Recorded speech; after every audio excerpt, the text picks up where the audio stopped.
kayo po lahat. Ito natin yung mga ito. Asan po yung mga ama ng tahanan ng mga tatay? Ang daming bula. Asan mga Mr. Peño?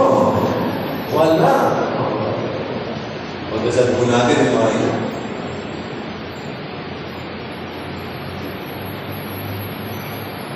Panalangin para sa araw ng mga ina.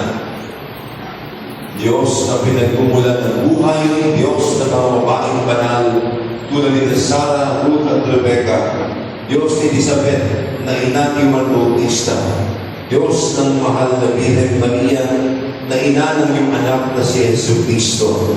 Bigyan po ninyo ang aming panalangin at pagkalooban ng pagpapaspas ang lahat ng mga ina at lolang nagtipon sa lugar na ito.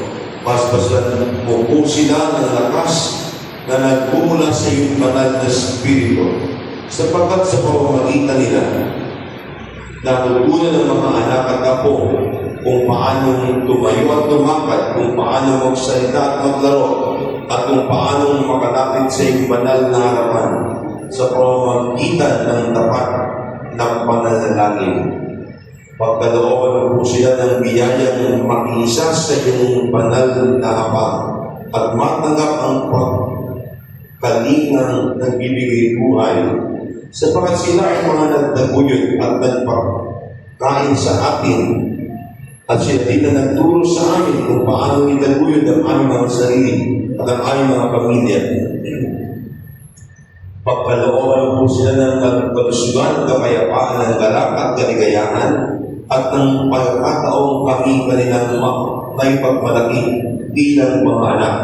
Pagkalooban mo din po sila ng mga kaibigang manatiling tapat upang kanilang patuloy ng madama ang iyong pagdating at pagmamahal.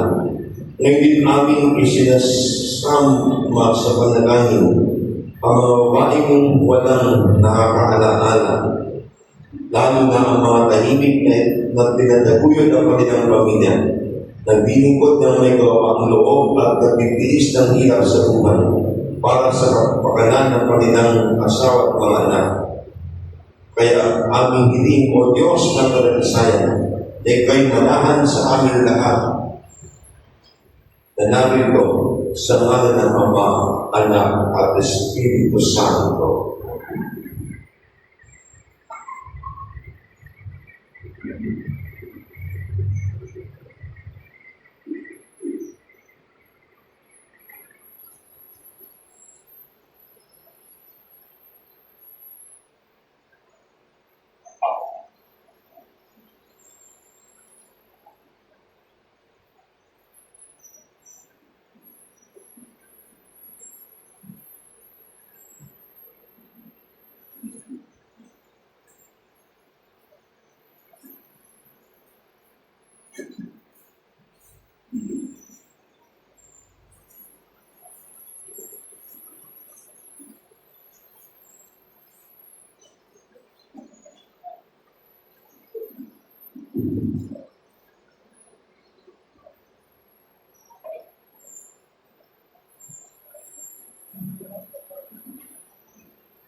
Uli po sa lahat ng mga ina, Happy Mother's Day. Palakpakan po natin sila.